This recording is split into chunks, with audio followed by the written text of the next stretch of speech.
It's Mark the Bowlerhat, crazy farmer without a bowler hat today because it's at home. But I thought I just needed to do a quick video about a couple of things. One was to tell you what we've been up to on the farm this week, because it's a great time of year. Great time of year for the growing, and a great time of year if the weather is nice to get on. So we've had quite a bit going on in the veg gardens this week. So we've had a good tidy up across the veg beds because that's essential this time of year. We've put in 1,000 daffodils ready for next year. We have put in a bed of garlic today. We've put in 2 big beds of thick with broad beans. We've been taking the strawberry runners off and planting those up. We've doubled the size of the strawberry bed, and we've got 100 and about 180 to 200 to sell next year. So it's all go at the moment. We are building new beds. We're topping the beds up. We're making sure they've got some nice fertilizer and so forth in. One of the things we've just started today as well is we've started on the new bee garden. We've got an area in the middle of our huge veg gardens. We've changed the direction of the beds to make sure that all the beds now run south to north. And as a result of that, we've ended up with a nice triangle right in the middle of the veg beds. So we're filling that up with all bee-friendly plants. So if you're local and you have an odd plant sat about and you'd like to donate it to our lovely bee garden, then we'd love to hear from you. If you've got some seeds that you'd like to donate, that'd be absolutely awesome, because then we could get them set ahead of next year. So it's a busy time of year. We've also been lifting potatoes today. We've taken out 5 big rows of potatoes on the farm today, which has generated a nice big pile of freshly grown new potatoes, really, for so late in the year. So I tell you, when the weather's nice and they're not going with that horrible stuff what they do, and you catch the weather right, it's just bang on the money. Talking of money, cannot emphasize enough that you must, and I emphasize must, use cash everywhere, because cash is king and they hate it outside the system. They don't like it. They like to keep us in order, in check, and know where we are. Now, another thing, I've got to tell you a little funny, and it isn't funny, but I've got to find it funny, otherwise I'd cry.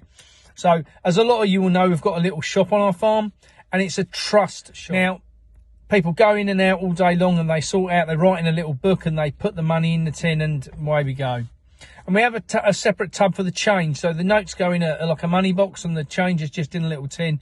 And we got one young lad who lives in the village who we've caught on camera a couple of times, and I gave him the benefit of the doubt because I thought, well, maybe he hasn't got any food in the house. You know, you just don't know what situations are at home. So I thought to myself, I'll let it swing the first time and just keep an eye on it. And obviously we've got cameras in the shop, so if certain things happen, you know, it's easy to catch it. But this young lad was quite initiative driven. He went in, got his shopping, wrote it in the book how much it came to, and then put his hand in the tin and took all the change out, and rattled the tin as he put it back down by putting some stones in the tin, which I thought was brilliant. Now the video footage is very clear, and what I love about our little shop, it's in the middle of the village, in a real tight little community, and it didn't take me 3 minutes to ask the other kids in the village who it was, and they just happened to give me the name and address, which I thought was brilliant. That's where a community comes into play. You don't get that in big cities. If you was in the middle of a shopping centre, you wouldn't get that happen. But in a community where they're concerned about their things around them, you know, like the shop is the only shop they have for 2-3 villages, you know, in any direction. And the kids come in there and support us, and, you know, and the kids are normally always really, really good, I will say. So it made my day that the children were quite happy to name the other person. And I don't think it's because they don't get on, they just knew the ramifications would reflect back on them. And, you know, that's what, you know, they didn't want. So it's been a good day. What can I say? We've got sunshine. We've got plants growing. We've got food in the cupboard. While we talk about food in the cupboard, I will just cover something very quickly, because I know for those who follow me and have followed me for a long time, you will know I'm always talking about food shortages. Now, I believe that within the next 2 weeks, there's going to be some things change around the world with the American elections going on, and the ramifications of that. Should the guy with a big hairdo win, I won't say who he is because you all know, but that's going to be some big ramifications if that happens, because the other team ain't going to want to give up in a hurry.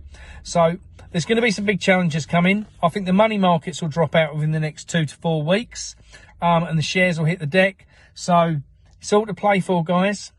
Don't forget, this is an exciting time to be alive, and I cannot emphasize how exciting it is. Guys, live the dream, love life, enjoy every minute you've got. And to my children and grandchildren, I love you. Have a great day, guys.